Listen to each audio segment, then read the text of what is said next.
what triggered you about this? Ito sa confidential fund. Nagsalita siya, si Sara Duterte. Oo. Ito rin yung pinagamitan. Dami. Unahin ko na, yung pinakauna, first impression, at yun yung laman ng tweet actually. Ilang buwan na yan eh. Diba? Parang naghintay ka ng halos 1 taon, tapos yan ang sagot mo. Sobra naman yatang matagal naghanap ng dahilan na supposedly magiging plausible.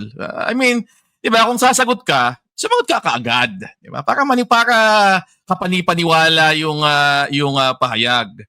Hindi yung maghihintay ka ng napakatagal na panahon. Alam ko, yung congressional investigations kailan pa? Almost a year ago, di ba? Late 2024 hanggang early 2025. Tapos October na, malapit na magpasko, tsaka ka lang sasagot. Parang na-traffic naman yata masyado yung sagot na yan. Pangalawa, at ito yung mas nakakabwisit sa totoo lang. Sino maniniwala na ginastos siya yan para mag-imbestiga ng anomalya sa DepEd? Ito kaklaruhin ko lang. Sorry, parang galit na galit ka agad, di ba? 112 million pesos yung confidential funds na yan. 112 million. Karami ako, di pa ako nakakita ng 112 million sa buong buhay ko. Karamihan ng mga kababayan natin hindi makakakita ng 112 million sa buong magiging kasaysayan nila sa pagtatrabaho. Okay? Tapos, ang paliwanag niya, inubos ang 112 million dahil hindi, may mga report ng anomalya daw eh. So, chinek namin isa-isa. 112 million nagastos nyo doon? Unang-una, hindi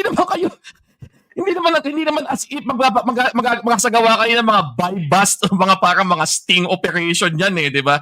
DepEd to eh. Wala namang mga criminal operatives dyan ng mga professional na investigador o mga pulis. Mga ano yan eh, mga bureaucrats, mga clerk, di ba? Mga teacher, mga director. Wala namang gagawing ano yan eh, na parang nakakita sa pelikula na di ba, magbabayad tayo ng mga sikretong mga informant na mag-state witness at yun. Di ba, parang kalokohan yun. Ang investigasyon na ginagawa ng isang ahensya tulad ng DepEd tungkol sa bidding ay re-reviewin lang yung mga papeles. Pangatlo, ginawa na ng COA eh. Meron ng COA report noong 2023 tungkol doon sa 2022 purchases ng mga laptop na pinagsasasabi niyang yun ang inimbestigan nila. Nagkaroon na rin ng ombudsman investigation na noong August 2023, naglabas na ng findings at gumawa na ng mga rekomendasyon kung sino ang dapat parusahan para sa pangyayaring yan. So, di ba? Anong investigasyon ang sinasabi nyo? Ginawa na yan ng COA, ginawa na yan ng ombudsman. At kadugtong niyan yung una kong binanggit. Kung gagawa kayo ng internal investigation, review lang ng papel yan eh. Diba? Hindi naman yan na pagpupunta kung saan-saang malalayong lugar at may mga stakeout pa kayo na meron kayong mga kailangang rentahan ng mga sasakyan na hindi dapat makilala, etc. Diba? Pang-apat, kung gawa kayo ng investigasyon na yon, nahiwalay pa pala dun sa ginawa ng COA at ng ombudsman, asa na? Bakit walang kaso? Bakit walang pinail na kaso kahit isa?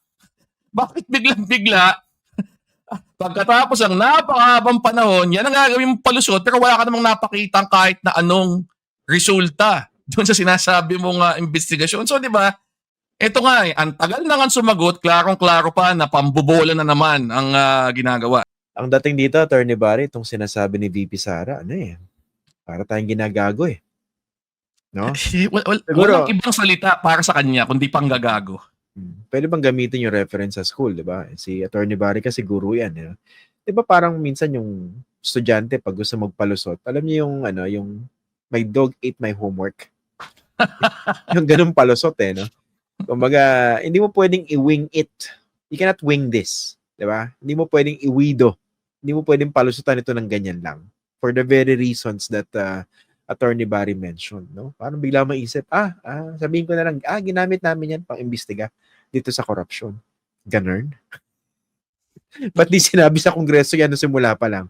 O kung ayaw sabihin sa Kongreso, sabihin niya publicly, di ba? Wala namang pumipigil sa kanya. So, exactly. Yun nga Ito, huling Kaya medyo na ano rin, medyo na bad trip din ako rin sa isang news headline. Nakalagay kasi sa isang news headline, Sara Duterte finally reveals how DepEd confidential funds were spent. Sa akin, napaka-naive ng headline eh. Parang tinatanggap mo na factual yung sinabi ng Vice Presidente. Kumbaga, there's a lot of context missing. Yun lang naman, konting pitik lang po sa ating mga kapatid sa media. Okay. So ito, what do you think of the value of this quote-unquote revelation ng Vice Presidente? Sa totoo lang, zero. Wala. Di ba? Wala naman siyang bagong dinagdag na kahit na ano dun sa usapan. Wala siyang pinresenta na kahit na anong resulta o ebidensya nitong investigasyon na ito. At sa totoo lang, madami mga tanong na hindi pa rin nasasagot. Halimbawa, may mga pinresentang mga dokumento na lumabas doon sa Congressional Investigation na galing sa COA, yung mga resibo na inisyu nila para i-justify, i-liquidate itong mga confidential funds na ito. Kasama dyan yung mga weirdong pangalan. Hindi ito sila Mary Grace Piatos o VP yata yun. Ito sila Amoy Asim, di ba? Sila Jong de Asim, di ba? Ito yung mga ganun eh. Hanggang ngayon, wala naman siya sinabi na pinapaliwanag kung, sige, kung ginamit ko sa investigasyon, sino itong mga to? Saka yun, sino, diba? yung ginamit yung isang event ng Armed Forces, diba? Sumakay sila ron para magkaroon ng reason to liquidate a portion of the fund, hindi ba? Lumabas siya sa hearing. Totoo. That's pangalawa. Sumakay. Pangalawa, ito lumabas din to dun sa mga hearing sa Kamara. Meron ng mga lumabas na aligasyon doon tungkol sa rigging ng bidding sa ilalim niya. 'Di ba? Ito yung ilang mga procurement din ng mga computer na sinabi ng mga member ng BOC nakatanggap daw sila ng mga envelope na may pera na supposedly galing sa opisina ni VP Sara. Walang banggit doon. 'Di ba? Kung nag-iimbestiga talaga siya at talagang diin ng kanyang pagtutok sa issue ng korupsyon sa DepEd na kanyang pinamunuan ng halos 2 taon.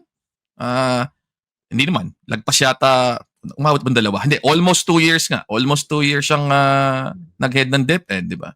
Parang, bakit may ganong, ba't walang sagot doon sa napakalaking issue na yon na actually naging bahagi nung impeachment complaint laban sa kanya. So, klarong-klaro na magpapalusot ka na lang, huling-huli na, kulang pa. Kung ganun pala na nagsasalita na siya about confidential funds, dito referring to DepEd, dapat siguro humarap na siya sa masidhing pagtatanong. 'Di ba? Sagutin niya na lahat.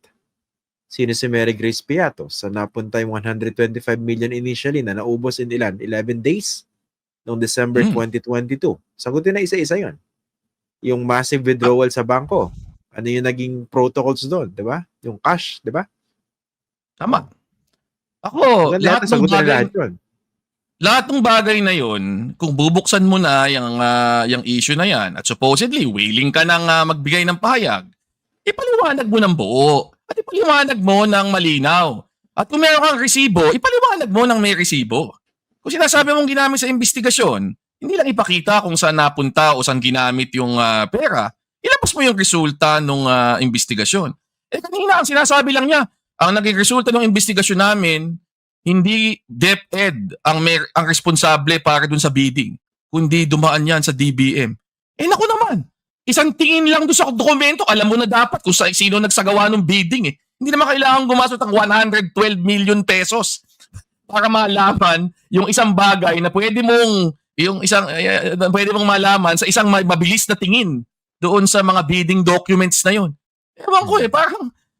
Ewan ko kung hindi niya naiintindihan kung ano ba yung kanyang sinasabi talaga o wala na lang siyang pakialam. Tingin niya kahit na anong excuse na ibigay niya, papaniwalaan at yun na yun.